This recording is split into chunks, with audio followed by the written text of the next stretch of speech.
নমস্কার। আপনাদের ধারণা যে আপনি কোনো জ্যোতিষতান্ত্রিকের কাছে গেলে আপনার কপাল ঘুরবে, আপনার ভাগ্য ঘুরবে, আপনাকে আর খেটে খেতে হবে না। একটা পাথর বা আপনি মাদুলি নিলেন, ঘরে ঘুমোবেন, আপনার কাছে টাকা চলে আসবে। আপনার খাটাগুনি কিছু দেখুন, কর্ম নিজের ওপর, যেমন কর্ম করবেন তেমন ফল পাবেন। আপনি ঘরে ঘুমোলে কিন্তু আপনার চাকরি, আপনার টাকা ইনকাম হবে না। জ্যোতিষ শাস্ত্র পরে আপনাকে পথ দেখাতে, আপনার দিশা থাকে তন্ত্রের দ্বারা কাজ করতে, তবেই আপনি জীবনে সফলতা পাবেন। মাথায় রাখবেন, আমি আপনার ভাগ্য বদলাতে পারি না, পৃথিবীতে কেউ পারে না। যে পারে সে আপনার থেকে ঠপ দিয়ে চিঠিমাজ এসে তার পকেট ভরাবার ধান্দা মারবে।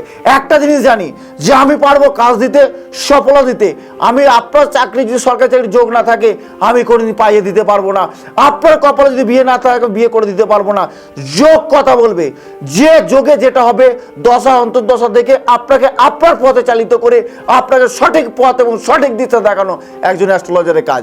এবং তাই সেই অনুযায়ী আপনাকে পথ দিশা দেখে আপনাকে সফলতা দেবো। এটা আমি পারি, পারবো এবং হবেই। চ্যালেঞ্জ দিয়ে দিলাম। যদি মনে হয় যোগাযোগ করবে। নমস্কার।